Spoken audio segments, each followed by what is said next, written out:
and develop their budgets. So again, that struck me also. It stood out as something to think about.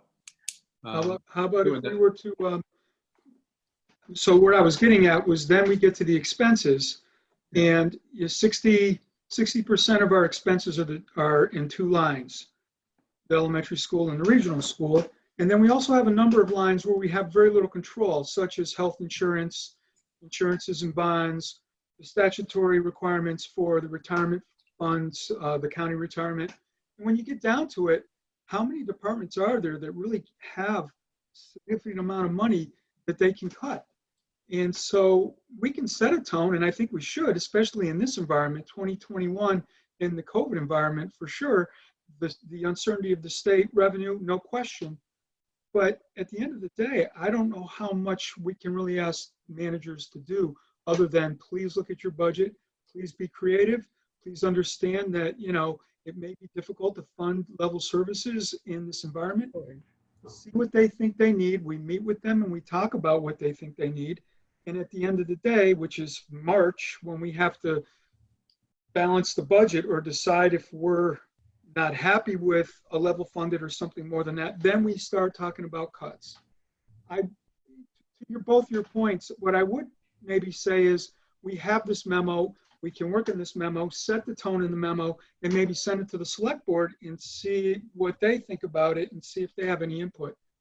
Maybe we can just show them the direction we're going in. Because I agree with Becky to a certain extent, is that we're the policy body. It's our job to set the policy. And that's the way it's been most of the years that I've been here. I have no objection to being involved with the select board, but from a practical point of view, that would be my suggestion. Let's set the policy, let's run it by them and see what kind of reaction we get. I just want to step back and be very clear about the language. I don't believe we're setting policy. I think you're setting guidelines. Right. Okay. And the policy has been set by the select board. It's been documented with the Markarian work, and guidelines are, the policy sets a framework for us to work in. But we just want to be really careful because the other two phrases we mixed up in June, and I mixed them up myself, was the minority report. We never had a real minority report. It was a minority opinion. And I think when we got to be really careful that we're consistent with the use of these terms for the public because they can mean very different things. And the same with policy and guidelines. Right.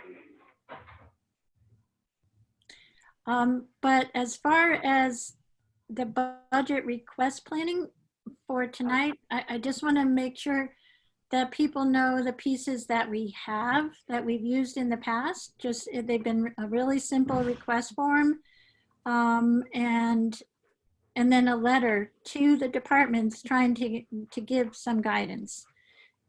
Jim, can you put those up just to make sure everybody's seen those, and if you want to change those, or Sure.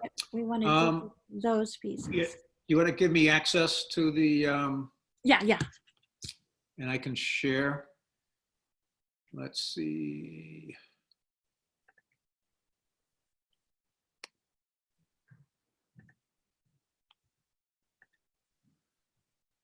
Okay. And then the third part, I'm sorry, I didn't forward. The only sample of a calendar we had was last year's, and it was a little confusing. So I was thinking we might want to start fresh on how we want to format the calendar, or do you want to just go back to the Excel spreadsheet for the calendar?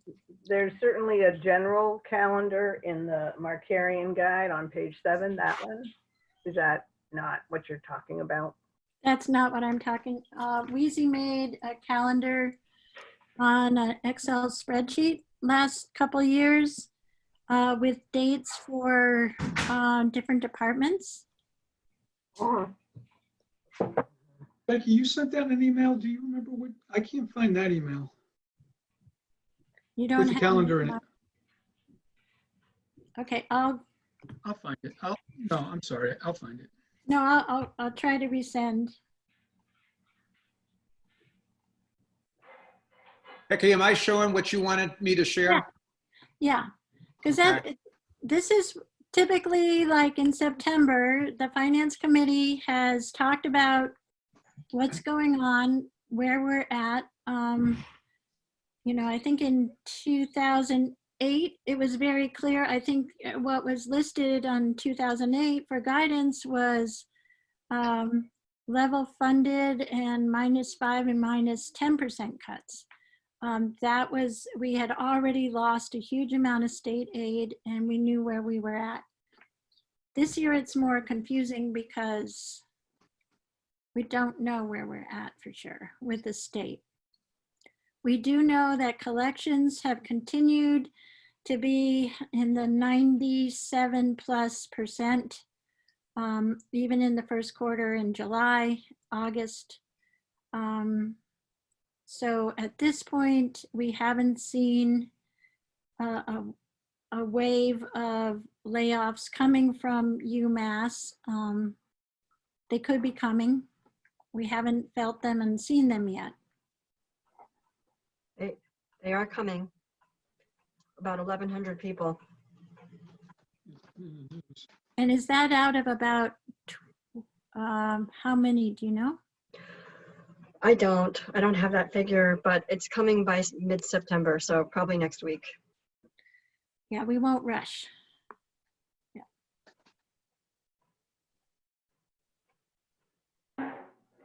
And Yeah, Becky, are any of the MEMA or FEMA funds, do they stay put or do they expire at the end of a year, or what's that? The MEMA and FEMA do not. The CARES Act currently have an expiration of December 31st, 2020. But I know there's an effort, there's MMA folks were talking today that they're planning to ask for an extension maybe through the end of the fiscal year, June 30th. Mhm.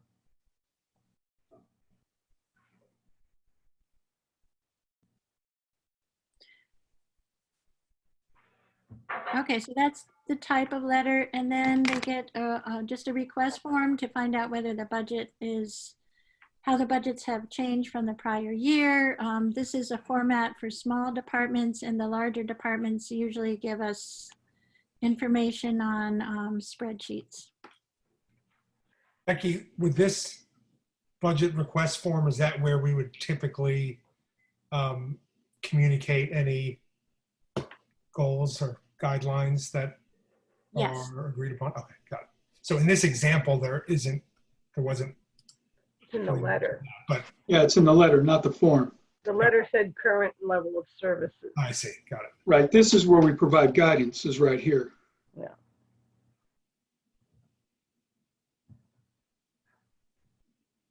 I see, yeah, gotcha, thanks.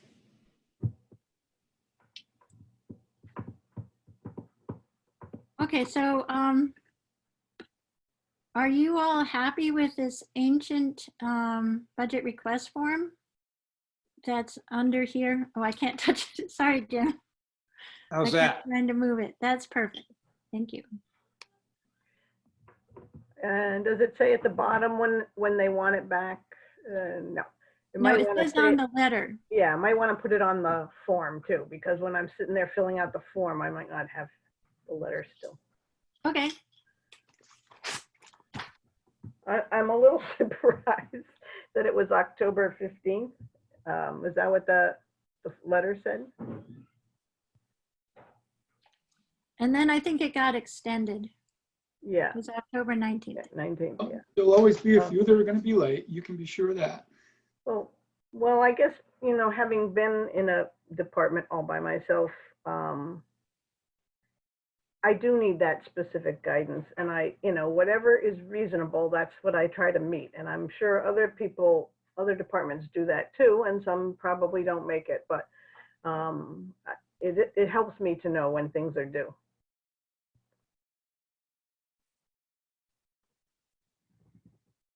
So we can add it to the other form. Mhm. Okay. Would there be any value on the form to add a column for the FY20 budget and then the FY21, just to see. I mean, I know obviously we have the budget, so we can look that information up, but might be helpful to actually see it on the form and any significant change, either up or down, that's being displayed on the form might kind of trigger,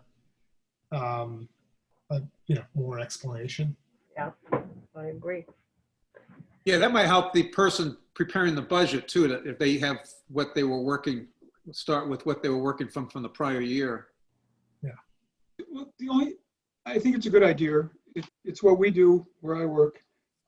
For each department, we show each account and we show their current budget, we show their spending. But for the person putting this package together, we're asking, that's creating a lot of work. I think. What do you think, Becky? Maybe they just include the current year's budget, the budget that got presented at town meeting, the yellow sheets. Maybe they just include a copy of that. That's a good idea. They know their budget for this year. I think all the department heads won't have any trouble finding it. And I know some of them, I think Tim Hunting actually writes down his 22, or maybe it's Walter, writes down his current year's budget and then he shows the new one. I mean, they're all very much aware of what it is. That's not a bad idea. Most of them haven't changed in a long time. And I think the suggestion's a good suggestion. George, I guess is that right? They would have a trouble digging up their current budget information? The department? They'd have no trouble. They get their budgets every month. So Yeah, I don't follow what the issue would be then for them putting that in here. You said it would take a lot of time. Oh, I thought the suggestion was that when we distributed this to each department, that we would show each department's budget right on the form. Yeah, no, I agree. That would be tedious. Yeah, I wasn't suggesting we actually populate the form with that information. I was suggesting. All right, I'm sorry, I misunderstood. Yeah, Okay. like a blank column for them to put, the current year amount and then the requested amount for next fiscal year. Be helpful for us. Yeah, I think if we do it that way, we'll probably end up having changing the format and having it, landscape, not portrait. Right, that would work. So, Yeah, it doesn't look like there's a lot of space there for explanation right now. Anyway, it might be helpful to have a little more. Right. And putting it landscape's okay. No department has so many accounts and or categories, as they're called here, that they wouldn't fit. They still would. Yeah. That does remind me, though. I remember, Becky, wasn't there a lot of confusion last year about the police department's budget and like some change that had been made from the prior year's listing of accounts that made it like very confusing? Or I can't even remember the details, but yeah, it was all the different kind of time, all the different the police union gets cell phone stipend and a bunch of other stuff, and each one of those lines was broken out. Yeah. And I wasn't at the finance committee meeting when the chief met with you all, and I guess at the meeting you discussed putting all those lines back together, but nobody ever communicated to me. So the budget went into the expense report with all those additional lines. All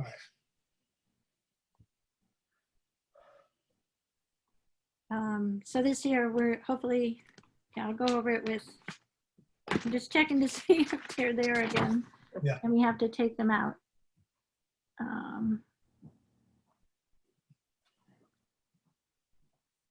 I didn't remember all the specific. Yeah, they're all details. gone this year. They're out of it this year? Yeah. Okay, good. Yeah, Gail did remove them. I like the suggestion that we change the request form to have it landscape and have a column for current year's budget numbers, and then they can go on and put in the ones that they're requesting and an explanation for the change. And because there's monthly revenue and expense forms printed, people can refer to those. They don't necessarily have to receive a copy from that we used at town meeting for the year's budget.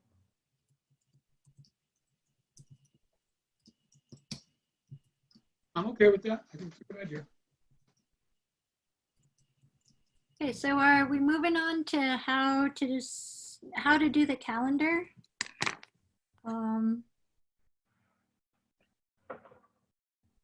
Did you want to do something with do we want to go over the letter here also? Or are we all okay with this? This one letter looks like it's a year, it's not for FY21. Yeah, This letter needs it's for work. 2 years. It's for 2 No, years this is- ago. Yeah, this needs work. Yeah. Maybe the calendar is easier and this will keep us going until the end of the meeting. This one's going to take time. Oh, yeah. This item will take time. So how do we want to tackle this? Maybe somebody should volunteer to draft it. That's fine, but I'm okay with that, but we should talk about what everybody thinks should go in it. Yeah.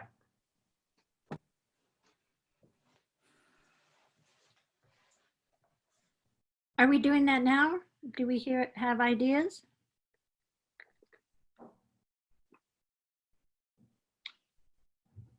I think because there's, Let's- I'm wondering if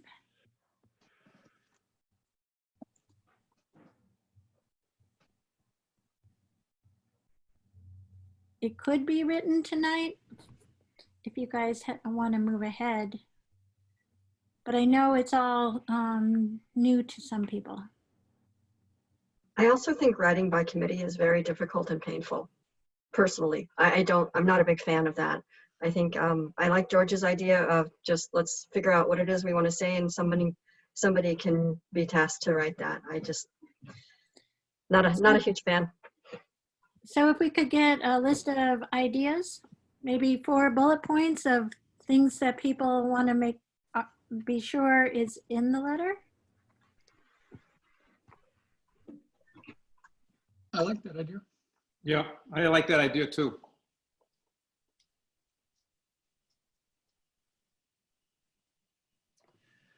Well, I would recommend level service budgets. So that might not actually mean level funded, but I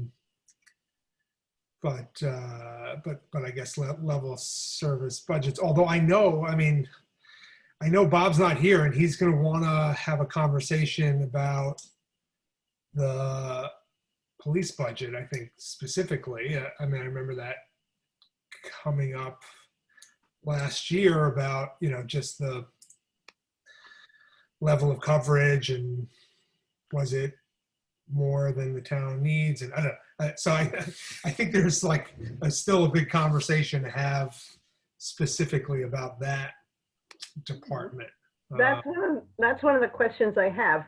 Is it the FinCom's purview to discuss the level of services, or is that what the select board works out with the police department? Because when we say level services and they write in some numbers, we don't even know what hours the select board has asked them to cover.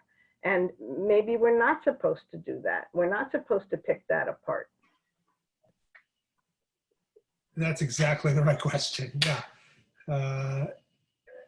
And I feel like this comes up a lot in our committee where we are sort of grappling with decisions and guidelines and policy that where there's sort of like we're not necessarily all on the same page about whether it's our purview or our responsibility to. And the police department is a good example of that. Like, is it our role to make a decision or a recommendation about what is the appropriate level of service the town needs, and whether the current level of service is above or below that level. I mean, I'm not entirely sure whose job it is to make that, I get, to make that call. It's between the department heads and the select board. Okay. And town meeting in the end, Yeah. because town meeting votes to approve that level of service or not.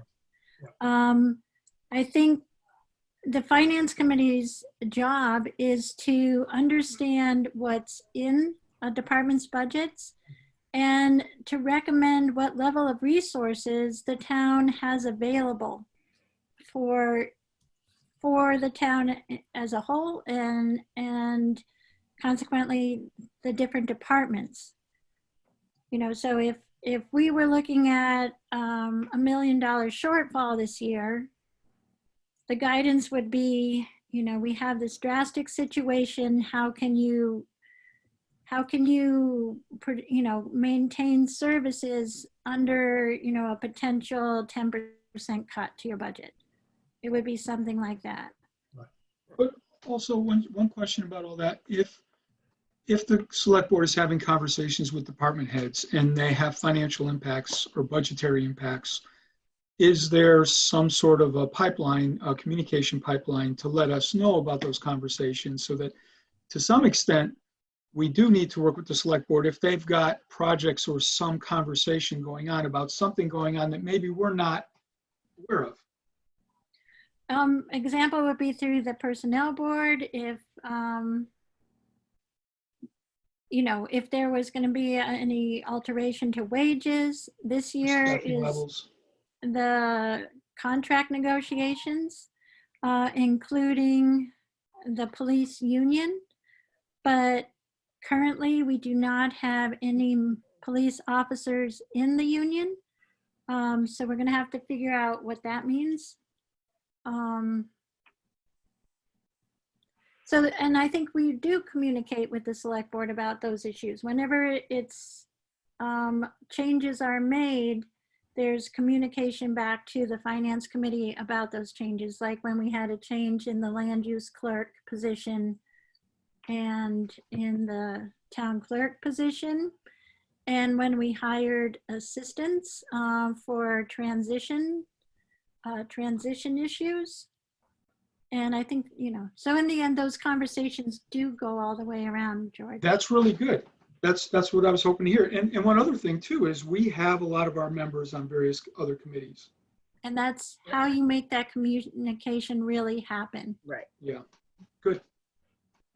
And in this budget request form, there is a place for explanation. And so I know that when I was talking about the transition for town clerk, that's where I put my information. So we would expect the department to represent it. When I did my process, I went to the personnel board and to the select board, and it somehow, whether I think it was on this form, reached the FinCom. So there's 3 different places it comes from. There is a process. Yay. Jim, I have a question. Yeah, Mike. Yeah, I just want to make a quick comment based on what AJ said. You guys are talking about guidelines to give the departments as far as budget planning and everything. I'd just like to make the observation from the last special town meeting here Saturday that, you know, 56 people, 52 people voted for, basically voted for a reduction in taxes, a little assistance with making ends meet in their personal finances and everything. And that number represents 40% of the people that were there to vote. And the attendance at the meeting, I don't think anybody expected to see that many people there, but it was significant to me anyway, that there were so many people there. And again, that 40% of the people were asking for some sort of financial help. as far as their taxes are concerned. I hope as you're looking at how to formulate the budget, that you'll keep in mind that a good number of people are not able to meet their financial obligations as well as some other people. And that, again, it's like 40% of the people that showed up for the special town meeting are asking for your help with that. And I hope that the budget will at least reflect a little bit about that concern, and that that you keep that in mind. That was my only comment. Thanks. So we're going to talk about the bullet points or the key points that we want in the letter. Yep, I think that's where we were. And AJ had mentioned level service budgets. And I like the term level service better than level funded. I agree with that. It's right here, current level of services you provide. It's in here. It's in the old one? Yep.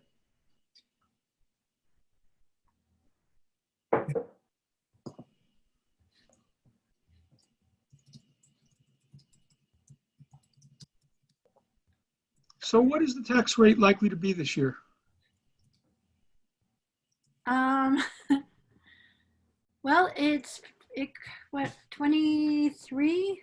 I'm sorry, I don't have that paper in front of me, but I think we're expecting it to go down to some extent, but we won't have the final answer for a month Right. until, valuations are final, because it's gonna, at the end of the day, it'll be determined on the valuation of the property for December 19, I think it is. So based on when the assessor gets the new valuation certified. You said it could be around mid-December? Mid-October to mid-November. Oh, I think mid-October. he's on track. He's moving, so. Okay. So is it the current thinking that the valuations could go up quite a bit, like as much as 20%? No, not 20. No way. No way. Okay. No, I think, so what we saw in the projection that the assessor had given me in the fall is actually in our budget. It was, it went up $3,444,000. It's line 6 in your budget. That was the estimate he had given me with what it would be with the new growth. Okay, so that's That he had seen, that he could see at this point in time. That is fully accounting for the solar farms. What's not in there is the batteries for the solar farm, which Mo Gregoire, our electrical inspector, informed me today. They will likely be online by the end of next week. And that means there's a pilot with that, another I think it starts at about $10,000 or $13,000 a year, but we've added to the annual pilot. So that will add to the total valuation. And I don't believe that was in there because we didn't know the timeline for the batteries. So that, the more it goes, the more the valuation goes up, the tax rate would go down. Yeah. Yeah, with new growth and with property values rising. I don't object to the last second in the first sentence in the first paragraph, but I'm wondering if we should change it. Finance Committee appreciates your efforts as we continue a period of emphasis on cost control in these uncertain times. Something referencing, the difficult times we're in and the uncertainty of the state revenue is really the big concern for our town, and is going to have the direct impact on everybody's budget or our ability to fund their budgets. I think do you want to put that in the form of a bullet point, George? Well, however, I think maybe this year we dropped this $25 property tax reference. We can bring it back in future years if, tax rates start to rise again. But I think it's more important that we put this in the context of the uncertainty for funding from the state in the upcoming year. And the impact on taxpayers. the impact of the economy. Well, for me, it's just, that's fine. Yeah, I'm flexible. I mean, impact on the taxpayers, but really the impact of the ability to fund the budget, which is a broad statement. It covers the ability of the taxpayers as well as other things. So that's my one suggestion on the first paragraph. Well, I thought we talked about maybe we just try to focus on getting some bullets, bringing some bullets together here, and then maybe one of us Oh, volunteers. you can call that a bullet, sure. I mean, I'm just saying in terms of the theme or the guidance, that's the way I would present it. However you want to put it is fine with me. I just think that's Yeah, more appropriate than this line. yeah, So just to be clear, the suggestion is to remove the reference to the $25 limit and replace it with language that speaks to the challenge and circumstances that taxpayers are facing.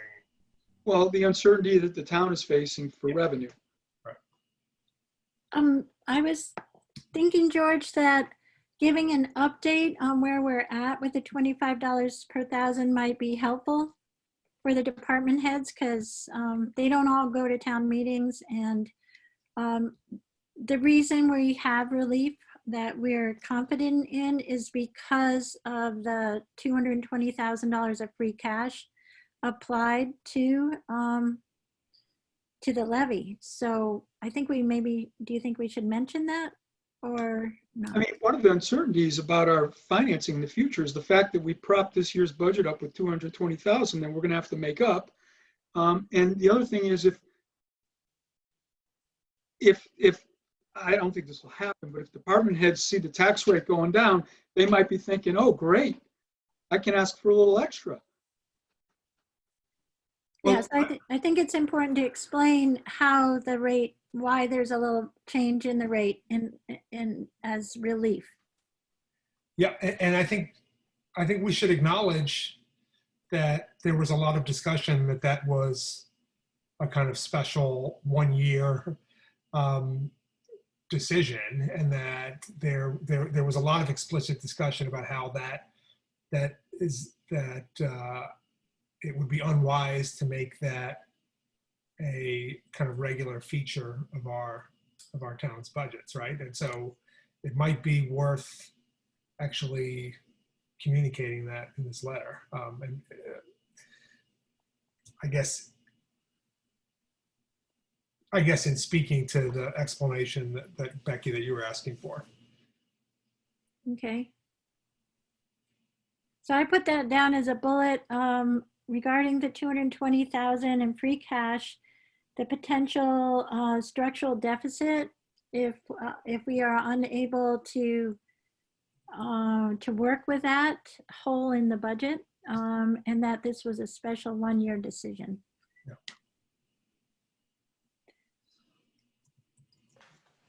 Yes, yeah, we can't go on pulling money out of free cash. I mean, we had Kevin at the special town meeting just a few days ago tell us that this was a really bad idea. FLNK has said that this is a really bad idea, and we should make that very, very clear that we can't continue to do this.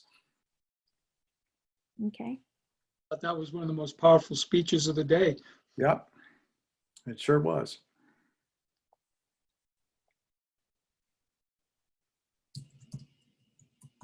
Okay.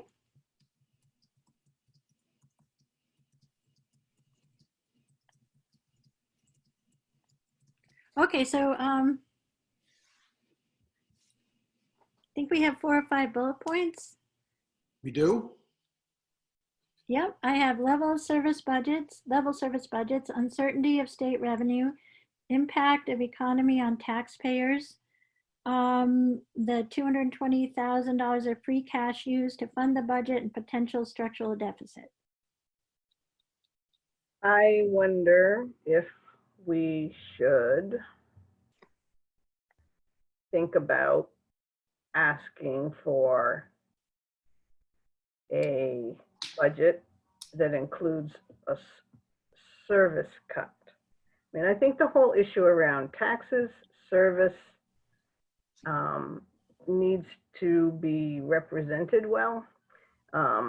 So if we think that we may need to be talking about a budget decrease, is this the right point in time to ask for a budget proposal that cuts services? And what would those service cuts be? Not even so much the dollars, but that it is service cuts. Well, certainly when they're putting their budgets together, we want them to think about places where if we were in austerity, what would they do? They need to think about those things. And so a statement that prompts them to think about those, and maybe even in the back of their mind or in the back of the envelope in their drawer, have those possible things that if we came back to the departments and said, we need to make cuts, they need to be prepared for that. We want them to think about that as they're putting the budget together. So language that would prompt that thinking.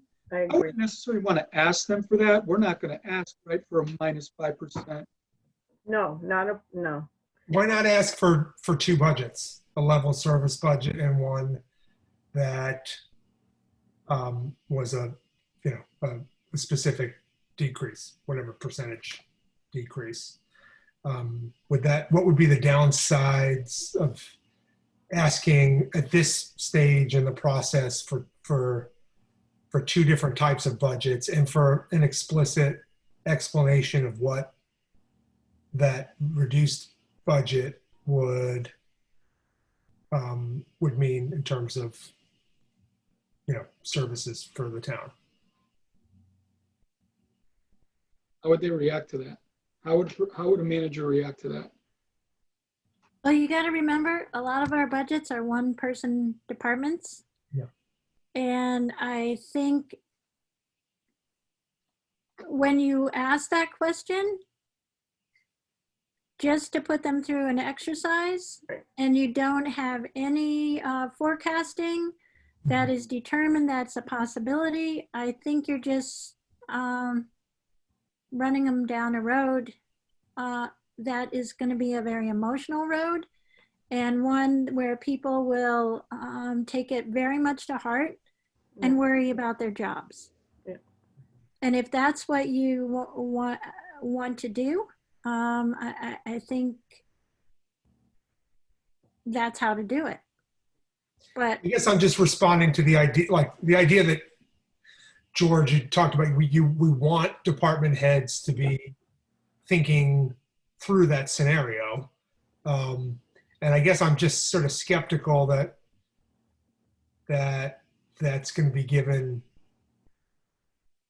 serious, thoughtful discussion without actually asking to see a version of their budget that where they materialize that. I would just make the statement that I made to prompt them to think about it.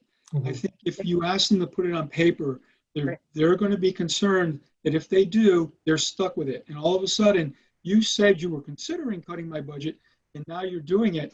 Would you have done that if I didn't present to you the possibility or an opportunity to cut my budget? And I think they're going to be resistant to it. And I don't think they're going to, I just don't think it's good form. Yeah. I think it would really call for having more solid forecasting in place that would provocate that happening. And again, I like the idea. I mean, they're thinking about their budgets anyways. We just want to plant the seed and make them take a second and think that way for those who maybe don't. But the reality is when we get to February, March, and we see the writing on the wall and the writing's not good, we're going to have to engage them all. And, we can talk about how to do that, but we can engage the managers and say, okay, we're at this point. We need X number of dollars. We can either do it ourselves, pick where we're going to do Good it. night, Kristen. Or we can talk with the managers. We hope you all thought about this possibility and hopefully maybe even get some volunteers who say, for a year or two, I can give you this much money. I don't know. That's kind of the concept. That's the way I'm thinking about it.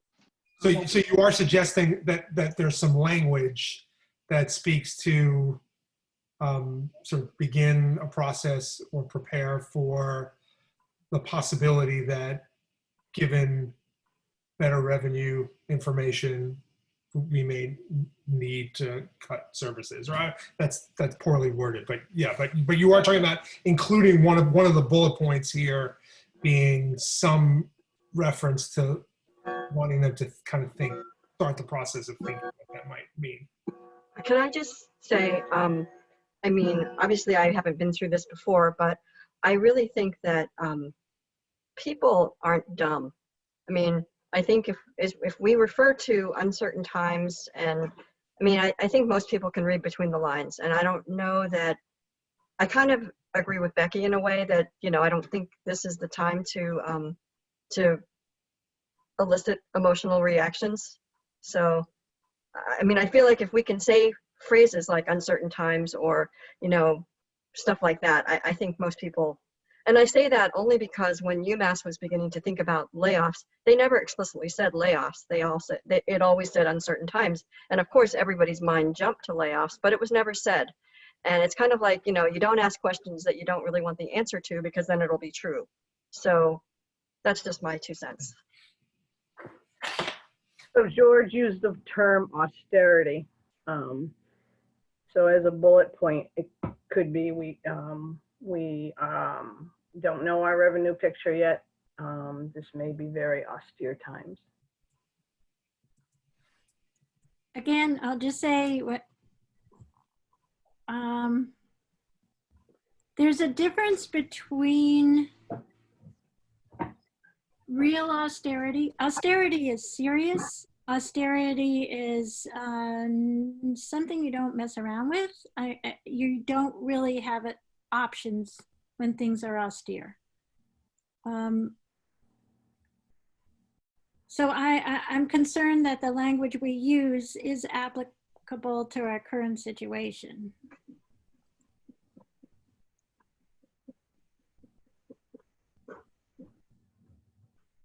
Jim, how did you slice the report in half? Yeah, I was trying to unslice it. I can't. That's interesting. What did I do? The request is sliced right down the middle. There I it guess, is. oh, there we go. That's better.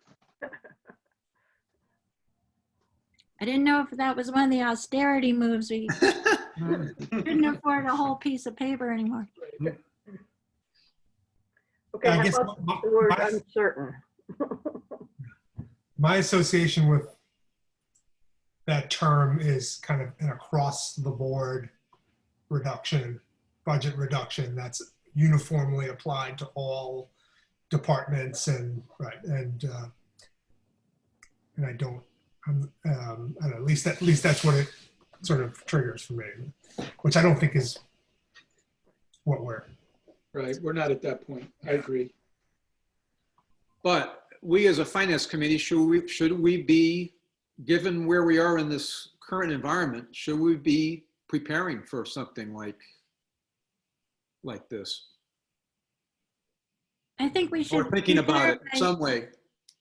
But I think we need to start the preparation by really focusing in on the revenue side and what it means.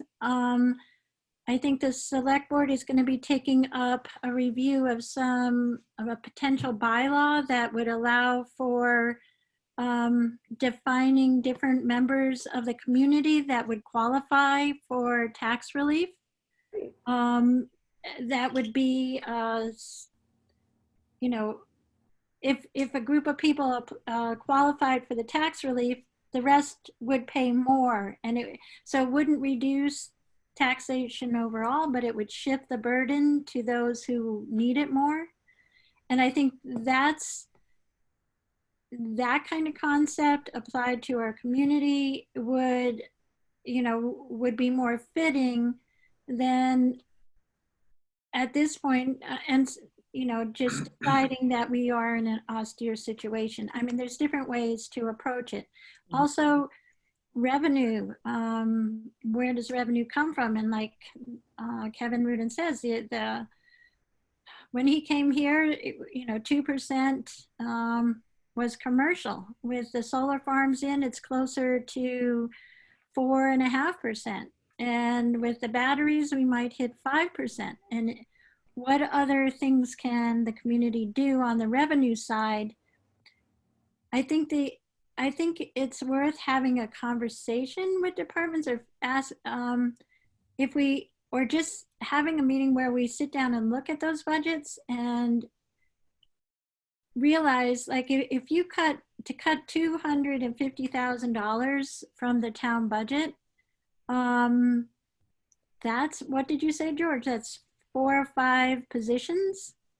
And we only have about 8 full-time positions in town to start with, 8 or 10. So I think before we start, ringing the alarm bell for all the departments, I think we have a bit more conversation to have.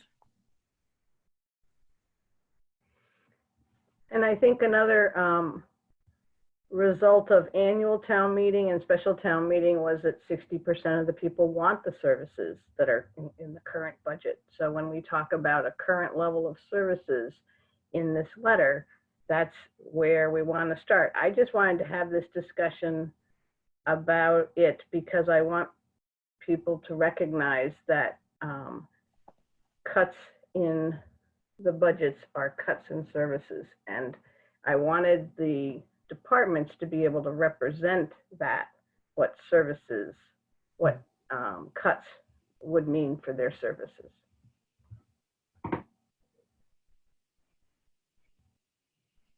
Feels like we've pretty much got our points together though, right? Yep. I The only think other I think you really have to put some feeling of uncertainty. I know this has been discussed quite a bit into the wording to sort of prepare people for this, and they'll interpret it any way they want. And as for the select boards, thinking about playing around with how the assessments work for people who might be in trouble, et cetera, et cetera. We took a look at that on the MLP. We wondered how we could, for example, maybe give a more favorable rate to someone who might be in economic trouble. And the ways to do that are just so prohibitively complex and difficult to administer that we backed away from it. And I hope that the select board does the same thing. Well, but to that point, Becky, I got the impression that there are towns in the Commonwealth, and maybe the state even has some provisions that kind of outline different ways that a community can do it. Yep. And so I understand what you're saying, Jim, but also there could be processes already in place that are not that hard to administer. In fact, that our assessor and tax collector would know how to do. I'm not suggesting we do that, but I would be interested to hear about what those options are, and what would that mean for the town as a whole. I think it is important to know. Yeah, it's just to give town meeting options, Jim, to make, to look at the issue, but the issue keeps coming up, and to have a constructive proposal for a bylaw that other towns have adopted, and see if that's something the town wants to look into and bring forward. So it's not a select board implementing any kind of program. It's looking at it and reviewing it to bring to town meeting. And I know it was very difficult when the MLP went through that process, because you end up having to have verified income statements. Yeah. But the assessors already do that process for the other exemptions that they give to taxpayers, so that it's not something that's out of their bailiwick. They're already doing it. What we need is for the state to convert property taxes from small towns into income taxes for small towns. Sorry. Is that a bullet point, George? There's bullets behind it. Do we have enough bullet points? Mm. Was uncertainty in one of yours bullet points, Becky? Was Yeah. there- Yeah, it was. Yeah, I think it was the first, second one. No, I'm fine with it. The only other suggestion I would make is we should probably have the right members of the committee on the memo. Yeah, of course. Yeah, no, I'm joking. I was just looking at it. Thank you, George. I wasn't being critical. I was just joking. Sometimes my jokes don't come out right. So for the timeline, do you really want them to have it in by mid-October? Or I'm not sure when we would, Well, when's our first meetings? What? when were the I'm meetings? sorry, Becky. I think we try to start meetings in November. And because we try to get the highway department before the first snow. Would we have tried to have assembled our revenue projection by then, by October 19th? Yep, I'm more than halfway done with it. So I should have something ready for the next meeting. Okay. So remind me, so they all come in, we get them on the 18th, and then Becky, you're going to organize them in some manner or fashion so that when we start meeting with the departments, you'll have them ready for us as we meet the departments, or will you try to get them to us before we meet with all the departments so we can start to look at all of them? Number one, we don't get to school till January. So the biggest one we won't see. The smaller ones, if we can get them all, I've had trouble with, that a lot of times they'll bring them to the meeting. And we want to, I think that was Bob's issue. He wants to make sure that he sees it at least a week ahead. So that's, I want to make sure that if we can get them all in by the end of October, I'd be thrilled. It often doesn't happen that way, but we can make sure it does. And then So schedule. does that mean this mid-October date is not realistic? Any date you give, somebody's going to miss. That's Yeah. just human nature. Yeah. That's why I like giving early dates. Yeah, Would so Yeah. would you, I just think whatever we put on here for a date, it's somewhat realistic, because we want this letter to be taken seriously, right? Would it be helpful if we do each take some committees that we follow up on starting at the beginning of October so that we have a talking relationship and saying, how's that going, blah, blah, blah. I know that when I was on the FinCom in the long time ago, 90s, we divided up we didn't have this form yet, and we divided up the boards and committees and spoke personally. And I think personal connection can be helpful.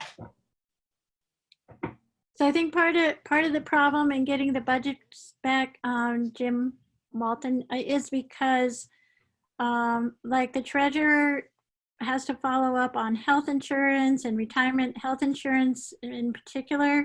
He often doesn't have solid numbers for that line until December or later. So it varies by department. Yeah. And so there's flexibility because different departments have different restrictions in how quickly they can have access to the information they need. So and the school's not until January, so why not, as opposed to putting a date on here, why not put something like so many weeks in advance of meeting with finance committee, a presentation to finance committee, or something along that lines? Sounds good? You know, just to address what you're talking about, you know, people can't put Yeah. together, you know, we're not going to get realistic numbers in mid-October from Treasury or from school or maybe from others. But the most important thing is that they do get something for us to review in advance of the budget review sessions.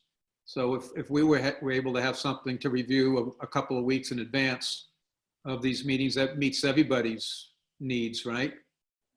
Yep, that's great. So we should make like an explicit expectation about how much, how far in advance we get. Yeah. That. Is it 2 Yeah. weeks, 1 week? What seems reasonable? I think 2 weeks would be good, just because that way, you know, if it comes to me, then I have to get it to everybody else. And that would just help make sure there's, you know, everybody has it within a week for sure, or more. The meetings will go quicker with the managers if we have it in advance, right? I mean, we're all going to have our questions formulated. And Yeah. Becky, when you distribute those, will you be including the general ledger, the current year spending by department? I can do that. It's a lot of work to run all those separate reports. So if people really are going to look at them, that would be great. I had the experience 2 or 3 years ago where I ended up with about this much recycling, and Can you print everybody just the left them on pages? the table. What? But can you just print the pages for a specific department and just distribute those with the budget when you distribute that department? I mean, I don't want to create extra work. If it's not practical, I'm Well, okay without it. It's the accountant who needs to do it, but she was happy to do it. And then I made copies last time. But if the hard part is we can't just, I guess That's I okay, Becky. You scan know, we them. have the expense summary report. We can see where their spending is so far this year. Yeah. If we want to ask them, if we ever want to question or find out details behind any of the spending, we can always get a GL report later, right? Yep. All right. So I'm not going to guess- ask for a process. It's going to create a lot of work. But if it's, you know, if it's a issue where the budget's changed over time, I think the other issue was a lot of what I printed out, the budgets hadn't changed in 3 years. You know, like for fire and highway and, well, police has changed more recently, but before that they hadn't changed in a long, long time. So I guess having the information of when the changes did occur and why would be useful to people, without just reams of paper everywhere that just repeated the same information. So would that information be available in our conversation with the department? Or do If you it's need it? provided ahead, yeah, that's what we're talking about trying to do. Mhm. But I don't think it would have use. I don't think it would be useful for a lot of departments, but for some it might be. Yeah, I mean, it's like- only a few departments where it's meaningful. Yeah, that's what I'm thinking. Yeah. That's okay. I was just inquiring more than anything else. It's not a big deal. Jim, did you have any thoughts on that? No, the only other thought I have here is there someone that wants to take a shot at putting together a draft for this letter? If nobody else will do it, I'll be happy to do it, but I know somebody's just dying to do this. Should it be someone from FinCom? Maybe it's Melody. Where are you, Melody? I didn't see your Unmute. face. Nope. You're on mute. You're on mute, Melody. Well, I wouldn't say I'm dying to do it. Okay. So I'll be happy to put together a draft, send it out, and you guys can mark it all up for the next meeting and see where we're at. When do you want to aim to have this out? When do you aim to want to have this issued, Becky, to the departments? By mid-October. You want this letter to be able to be sent out by mid-October? Yep, Okay. When's our next meeting? November 1st anyway. When's our next meeting? We haven't scheduled another meeting yet. Okay. I'm a little confused about the way the letter reads. It sounds like they would have gotten it and should be getting it back to us by October 19th. Am I missing something? They got it they had 2 or 3 weeks. So we would need to get this letter to them by the end of September. No, we're taking that language out, Susie. The October 19th is coming out, and we're gonna replace that with 2 weeks before review with Finance Committee. Okay, and so when is the schedule of meeting with departments usually start? Yeah, we're gonna get into that next? Is that our Well, next? Susie, the first meeting's usually in November. So if we get it out in early October, there's more than adequate time. Okay, I got it.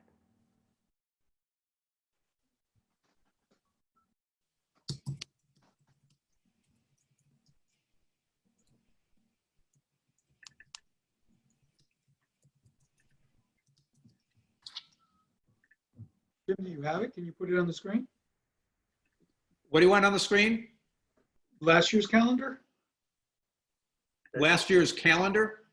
Of meetings with departments, the schedule for meetings. Oh, What you were just talking about. for last year. Well, that's what we start with. We look at last year's schedule, where people lined up, Yeah, and then we where would just. that be? Which calendar would that be?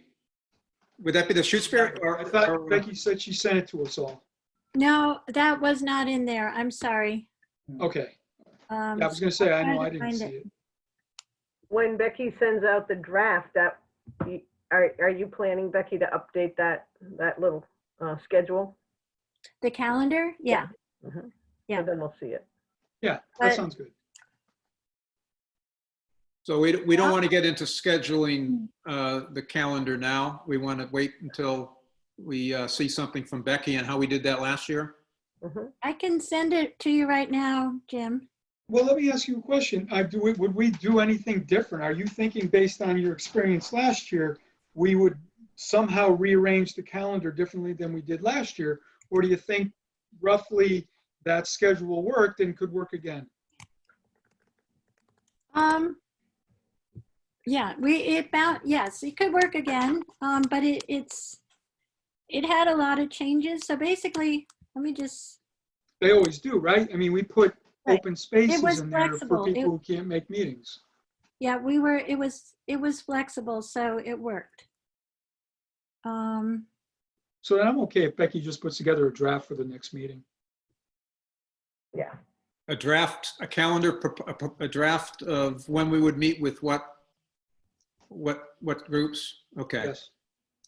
Roughly built on what we did last year, you did last year. Okay. And did that basically, for the most part, mean meeting every other week? Is that, I'm trying to remember what the, I think it was twice a month. Yeah. Yeah, here it is. Open. yeah, I think the sequence works. And I think the important change is getting the budget information in advance of those meetings, which we've already discussed. Okay.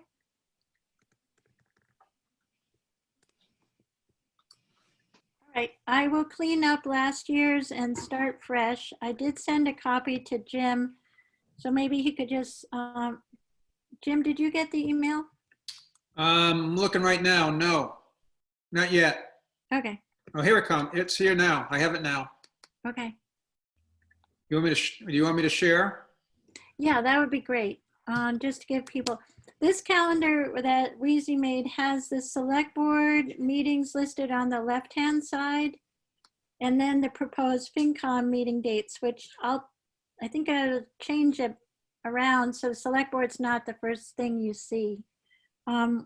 The reason to have the select board dates on there is it's really helpful if they don't overlap with the select board, because it's really hard for me to attend 2 meetings at the same time. Are these all Tuesdays? There were a few Thursdays in there. That's a lot of meetings.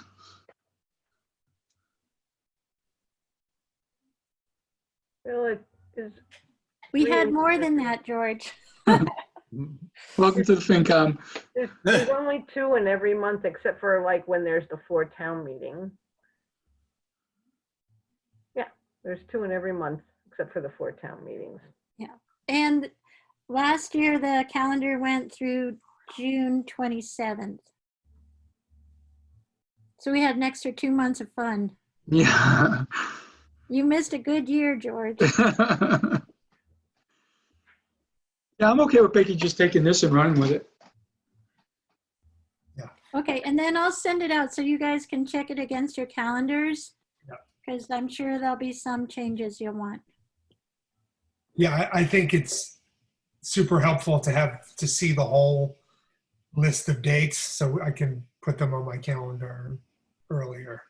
Okay, So that great. I can do that. Yeah. Even if we end up having to move stuff, at least to get it on the schedule. Yeah. Great. And these dates, as far as the dates, alerting everyone to when they are on, that would be part of that letter. That would go with the letter in Yeah. mid-October. The calendar always goes out with a letter. Okay. Okay. And do we need to have a column or some way to tell them the 2 week before date that we'd like to receive the budget? We can do that. Yes, that's a good idea.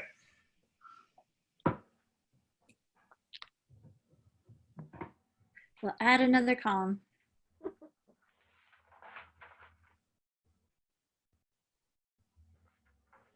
Okay. Sometime I would like to have a FinCom discussion about capital debt and how that looks. Definitely, it feels like having a longer term view, which I know is part of the capital planning. They do the projects, but maybe we would start thinking about a commitment to a capital plan, a capital debt percentage. We are definitely under what they're talking about in the guide. I know some people think we have too much free cash, but they're talking about 10% in free cash, 5% in capital stabilization, 1% in the FinCom reserve, adding up to 16%. And they also talk about capital debt expenditures, that a town needs to be investing in its capital investments. And we might it would be good to have a time to talk about that. I don't know if it just rolls into the capital planning, which is in January on this calendar, or do we have, oh no, there's a preliminary one in November. But I feel like there are capital spendings parameters that we could talk about.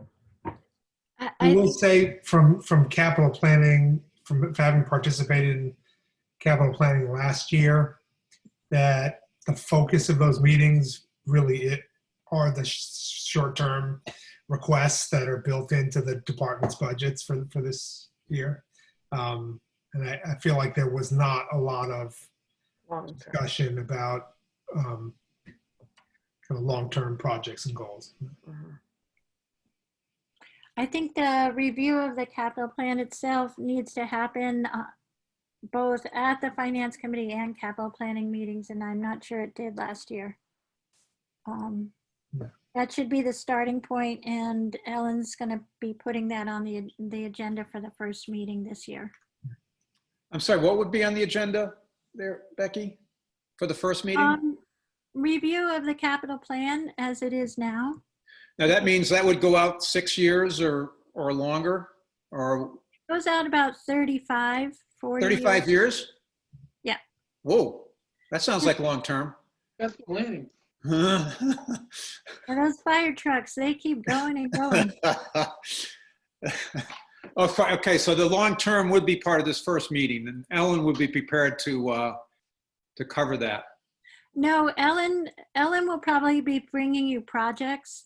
But I am saying it's, well, depends where your discussion goes, but it's important for everybody to realize that we do have the framework of a capital plan that includes upkeep to buildings and you know, a number of other, not just buildings, but vehicles and all the large equipment we have. And it's important for people to have a sense of the magnitude of what the town needs to maintain.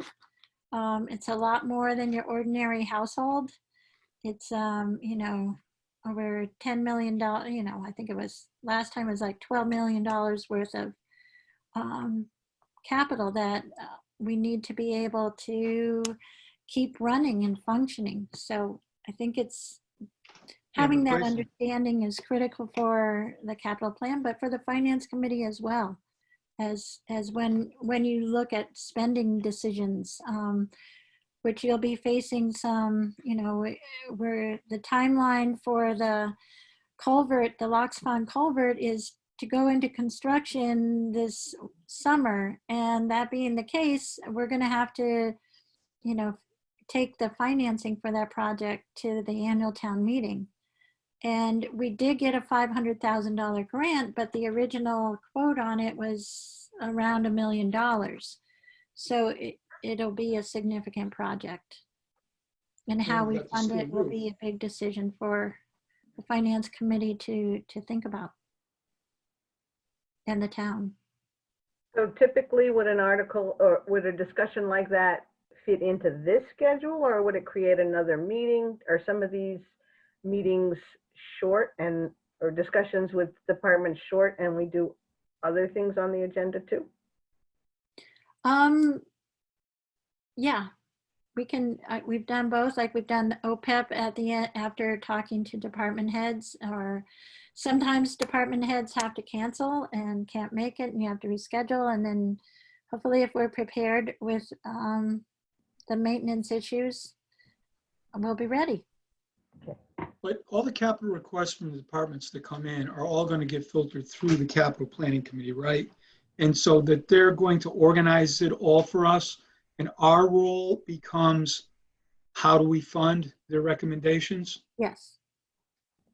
Yes. And that's, Thank you. Susie, where the conversation about. Is it two things? Is it how do we fund, and to what level are we able to fund? Is there that element also? Yeah. Of course. There's two elements.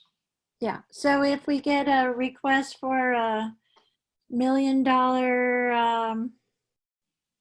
helicopter from the police department, you know, if it somehow makes it through capital planning, the finance, well, even before it does, I think conversation would be, yeah, that's not feasible. The capital planning team will take care of that one, hopefully, right? Yeah, before it gets to us. But let's say that, but to my point, let's say the capital planning, they vet a range of projects, and they find and agree that there's $1 million worth of projects that should go forward. Part of our role is to come up with, well, we can only support 500,000 or 400,000 or whatever the number is, right? Isn't that part of our role to help? Or not. Yeah. I mean, it could go either way. Yeah. I mean, we had split votes on a number of capital requests that were, you know, that went through the capital planning committee and were voted on there. But when they came to FinCom, you know, we did have split votes on a bunch, including a couple from the police department comes to mind. But. Yeah. But it is, the difference is the capital planning is vetting the request and the items, and the finance committee is figuring out how to finance them if there are funds available. But the other thing is, in the guidelines on page 8 under financial policies, it talks about advance the achievement of long-term town-wide goals, including capital investment.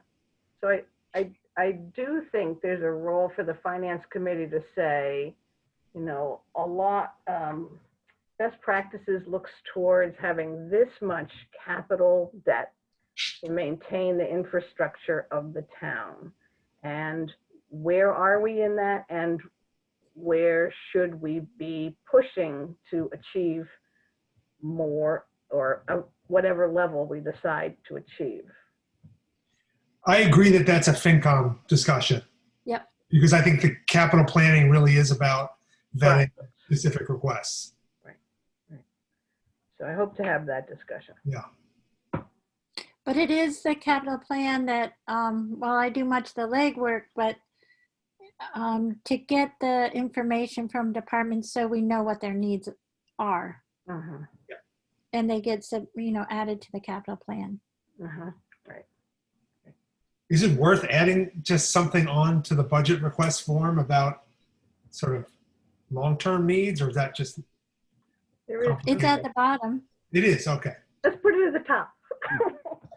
Becky, you talked about this document, capital document, this 35-year projection for capital spending.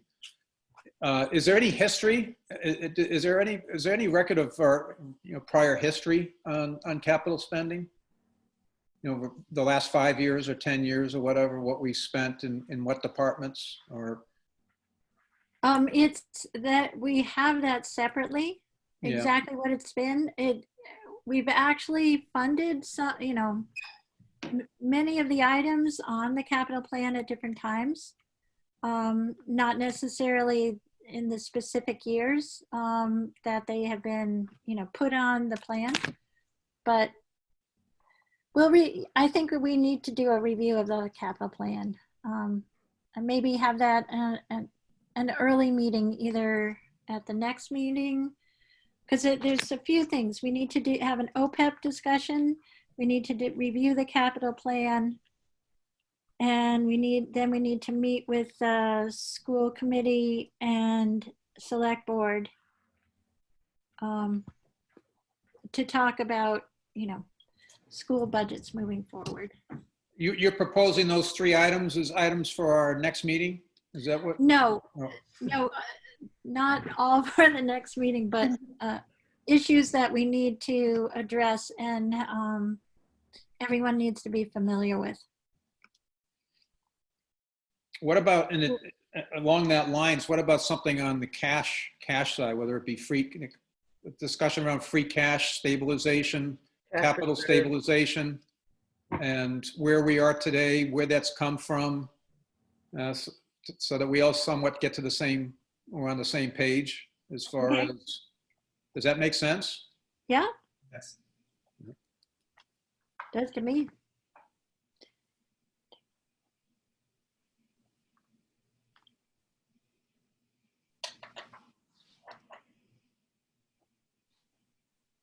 Maybe we'll have to have more meetings.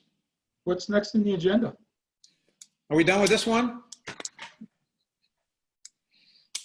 Yes. Well, it's the second agenda item. I sure hope so. Yeah, it's 8:37. Oh my. Are we good with that? Yeah. So Becky, you've got, you're going to take a shot at a draft for the letter. Yes. And then you've got the updating that worksheet too, the budget worksheet. Yep. Okay. And then we're going to work with dates. We've got the dates. We'll use those same dates for meetings with the department heads, as similar to what we did last fiscal year. Okay. All right. School, anything new? Do we have any information, any update school-wise? Or Becky, you said you might have some updated information from your discussions. I With spoke school? with the finance director for the elementary school, Bruce Turner. They're just closing the budget for FY20. FY21 has started up, and but FY20 is just closing. We don't have the final books. I'll let you know when they do close. The school has, I think they're $20,000. They've underspent by $20,000 this year. they do have some issues around Chromebooks and things that they have purchased that I think I can transfer onto the CARES Act funding, and which would bring money back to the town through the school. And that's was my conversation with Bruce, is trying to make sure we do reach out and get every bit of CARES money we can that the school's eligible for. So the school is in better shape than it's been in a couple years.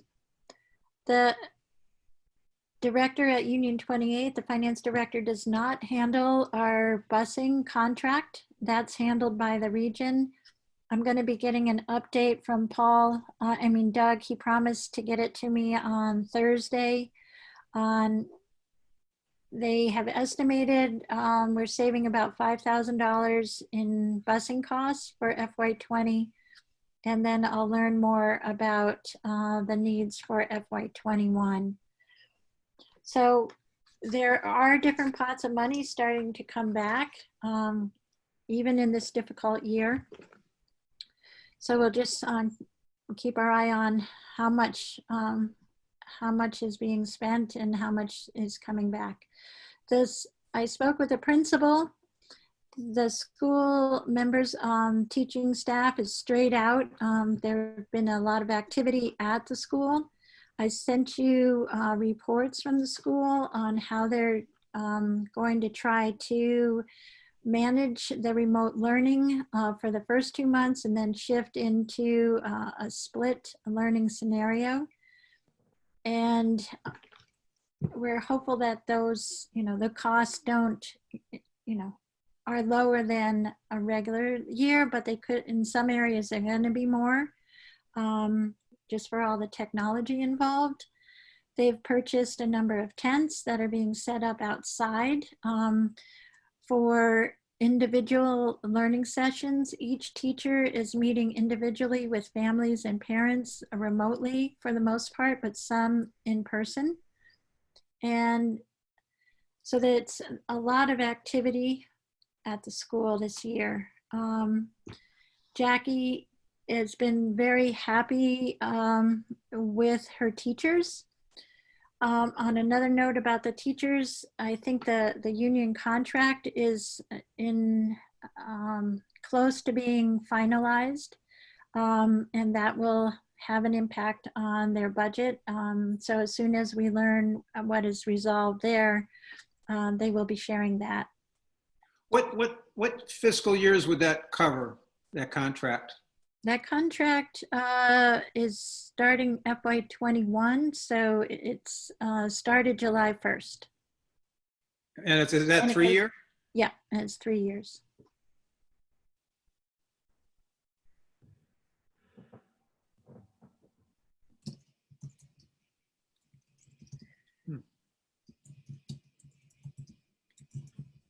Were you done? I sort of interrupted you. That's okay. I'm just looking over my notes. I think, areas like substitute teaching was low,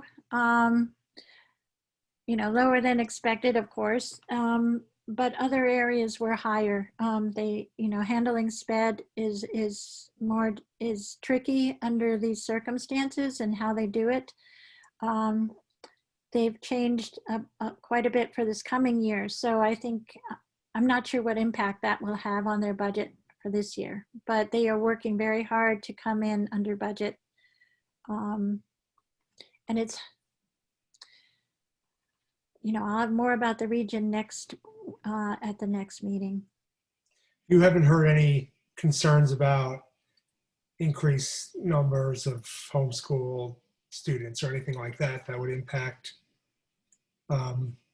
state, eligibility for state aid?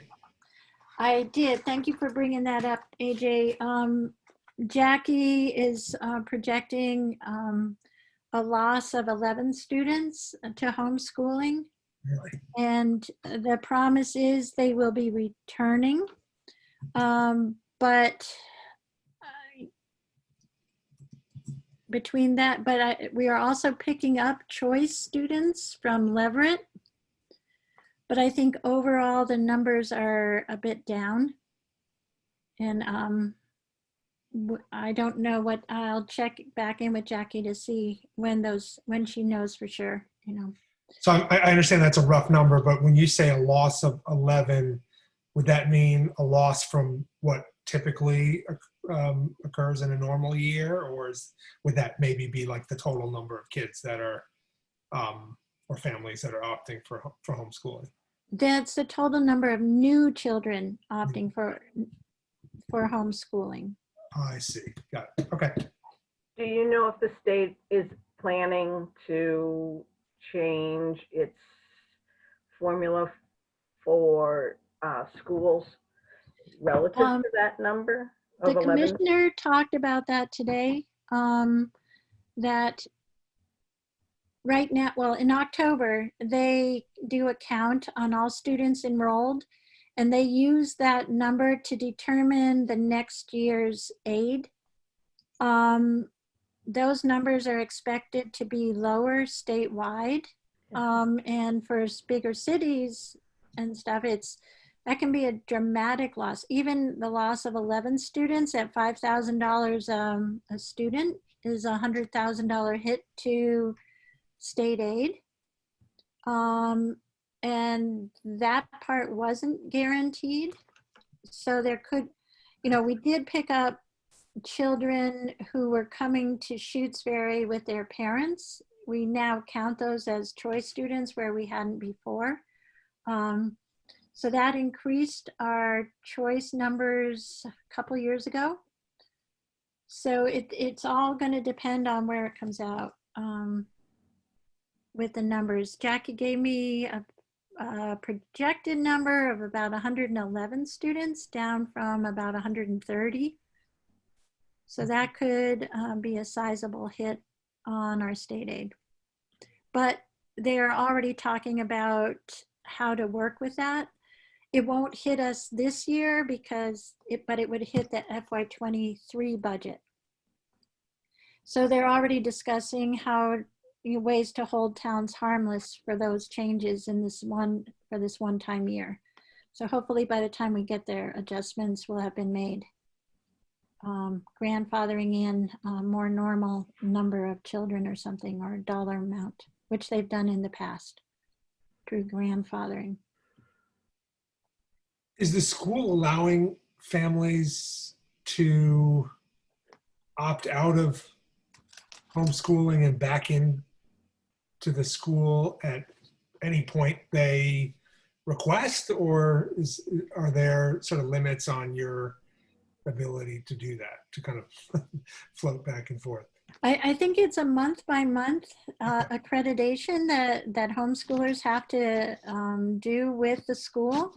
So I think at any point they could return to school if they reach a comfort level. Yeah. And I don't have any idea what's happening with the charter schools. Does anybody know? Has the Chinese immersion school, I think I don't know if it's remote or in person. Because we pay out quite a bit of money also. So we could have a positive impact if the charter school is not, if people don't go back to the charter school. So Is it more likely though the charter school is going to do what the public schools are doing and just have remote learning? And the curriculum is what the parents put their kids into those schools for. So probably still would want them there, I would think. yeah, I don't know. I like your idea. That'd be great, but I'm just grabbing at straws here. I wouldn't count on that straw. I just looked up their website says that they'll be all remote to start. So All remote to sounds like start. it's similar to our school.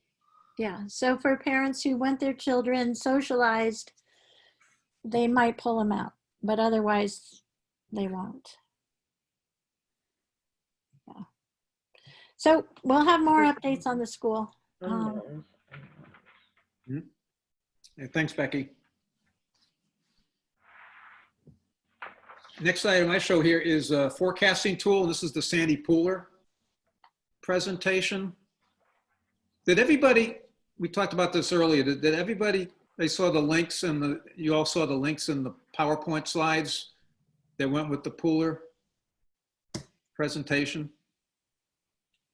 Those came from you, Jim, right? Right. I think I sent it up probably a couple weeks ago. I sent Last week, I think, yes. Got it. I didn't have a chance to. No, Yeah. me neither. I hadn't looked at them. I will for the next meeting. Okay, great. I thought it was pretty helpful. I thank you, Becky, for letting us know, making us aware of that going on. Again, I thought it was productive. Good. Yeah. And I've based my forecasting tool on one of Sandy's spreadsheets that I'll have for next week or next meeting. So if you have a chance to listen to Sandy. Sandy Pooler was the Amherst finance director for about 5 years, and he's one of the best in the state. His explanations are clear, and he knows his stuff. Yeah, I sent two items. I sent a link to the actual presentation, which is like about an hour and 20 minutes or so. And then I also sent the slides, the slide deck that he used for that presentation. So if any of you need that, either of those, let me know. And the slide deck covers, I think it's his full 2-hour presentation. It's goes far beyond what the presentation was that day. So it has a lot of information. I think it was also important for me to understand that he was talking about select boards, and our town has a different sort of format. And so although he has really good suggestions, sometimes that's not what we're doing here, or it doesn't play here.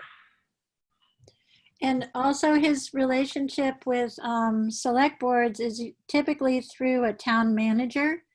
So you've got an executive decision maker in the town manager doing a lot of the decisions in the budget. Mm-hmm. Select boards have varying levels, different roles across the Commonwealth. Mm-hmm. Is there anything else you wanted to touch on the forecasting tool, Becky, other than to say you'll have something for us to look at the next meeting?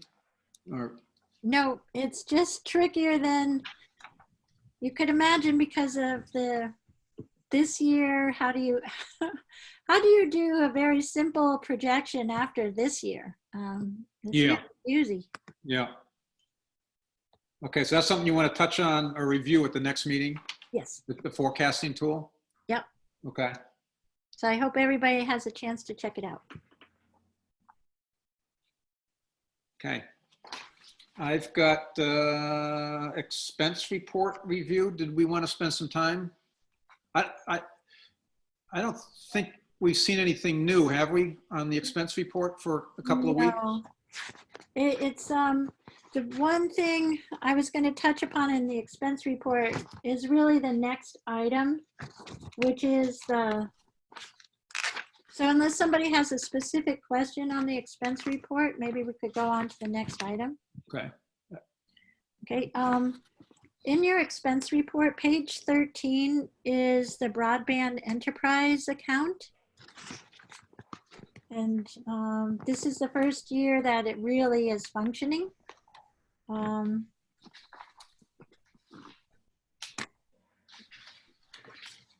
So this is the budget that was passed at town meeting, and then the actual expenses are just beginning to get populated into it. They're not all there yet. The MLP has their main finance person is now Steve Schmidt, and he's put together a profit and loss statement where he uses all these categories and this information, and he's adding in the revenue. And the revenue stream is averaging around close to $39,000 a month. Just to give you an idea, that's how we come up, how the MLP, right, Jim, came up with a $462,000 expense budget was using their current subscription numbers. So as we have this new active entity in town, I just wanted to be sure the finance committee was aware that they get updated data on it every time they get an expense report. And if you have questions, we can take them back to the MLP. I'm sure Jim would be happy to get questions answered for us, or I can get Steve's updated expense profit and loss to share with people if they have concerns. But as this is such an essential new piece of our town, I just want to make sure you guys knew where it was and how to access it. Yeah. Jim Hemingway, did you have any comments? Well, I don't think we have to worry about this too much because after all, the MLP is in a completely separate world, being an enterprise fund, and it sort of carries along in the ways that it has started out. And if you do have any specific questions, then you need to address them to Steve. That's basically what it comes down to. Great. Like you said that Steve Schmidt was preparing a profit and loss statement. So over time, we'll not just see just the expenses side, we'll see what the revenues are looking like and see how much excess cash they might be generating or to what extent they might have a deficit. And I think, Jim, you said it earlier at one of our previous meetings, we really kind of got, or maybe it was when we met with Dale, or whoever, somebody said, we need to get through the winter and let's see how the expenses really went, the maintenance and the repairs that the winter might cause and those kinds of things. Yeah, well, So this is good to know we have. And in the long run, having a profit loss, seeing what it's generating, and if it's consistent, then starting to talk about adjusting the rate, right, ultimately? well, that's, of course, the MLP's decision and not the finance committee or the select board. But,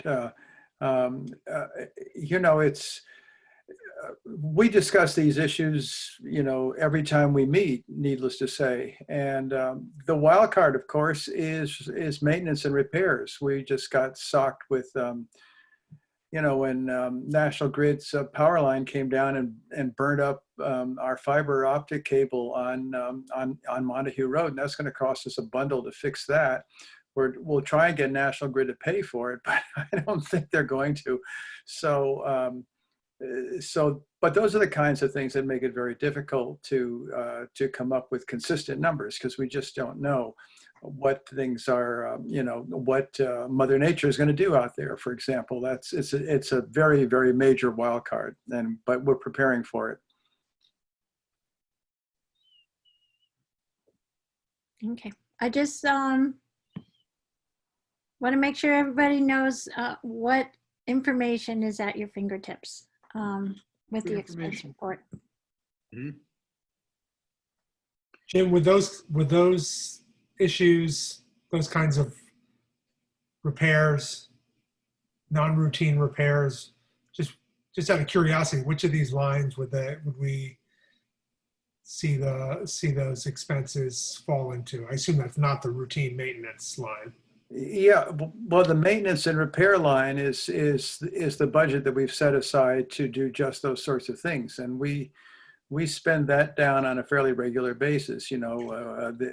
Every time we get one of these storms coming through, and lines get ask F. Ellen McKay, for example, because she had a tree fall on her fiber and her power line, and not only did it fall once, but then after it was cleaned up the first time, the rest of the tree fell on the line.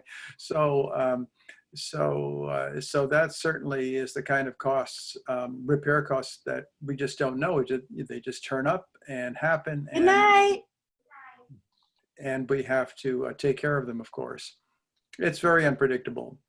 Yeah, that word routine is a little misleading. I hope these Yeah. incidents aren't routine. I hope so. I hope so too, because we have had some spectacular outages here, not during the time of fiber optic, but I'm thinking of the ice storm in 2008 and a few others, and who knows with the hurricane season what's going to happen, because that the leftover hurricane did did result in this rather expensive repair on Montague Road. So it's something that the amount that's in the maintenance fund, so to speak, is based on Leverett's experience. And naturally, we hope that that's more than will be necessary, but we just don't know. Can't predict the future. Are they building up a reserve fund for, oh, the reserve fund is for replacement of equipment, right? Yes, a depreciation essentially. Yeah. Got it, right, okay, Mhm. thank you. And, Yeah. and AJ, to answer your question, that broadband routine maintenance at 108,500 is where the repairs that Jim was talking about will show up. So in a month or two, we should see the results of the storm that Jim was just describing in detail. And that's why that line is the one that we're really focused on, right? Because most of these other lines won't fluctuate that greatly. Right. And you said the revenue side, Becky, is pretty much on track at what, 39,000 a month or whatever? Yeah, the balance for 2 months is 77,972. Wow, so that's 468 annually, so that, all right. So it's $6,000 more than the budget on an annualized basis. Yep, because they have more subscriptions than originally projected. Oh, okay. And they adjusted again for this year, but they still have people signing up. Yeah. People moving in. Yep. Yeah, it fluctuates, needless to say. Cool. So that was the main thing I wanted to share. Thanks, Becky. Sure. Thank you. The last item I have is just scheduling. We don't have any other meetings scheduled. We should schedule our next meeting. 22nd? What do we have to talk about on the 22nd? Letter? To go over The memo? the letter? All right, And the forecasting tool, all right. and maybe capital. And there'll probably be another expense report. Yep. Forecasting tool and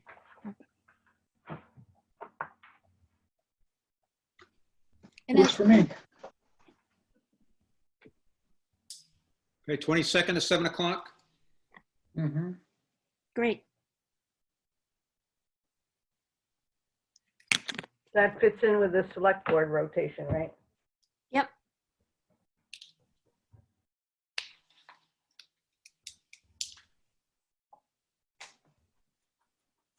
I make a motion, we adjourn. Second, All in favor? George, aye. Arvanitis, aye. Hemingway, aye.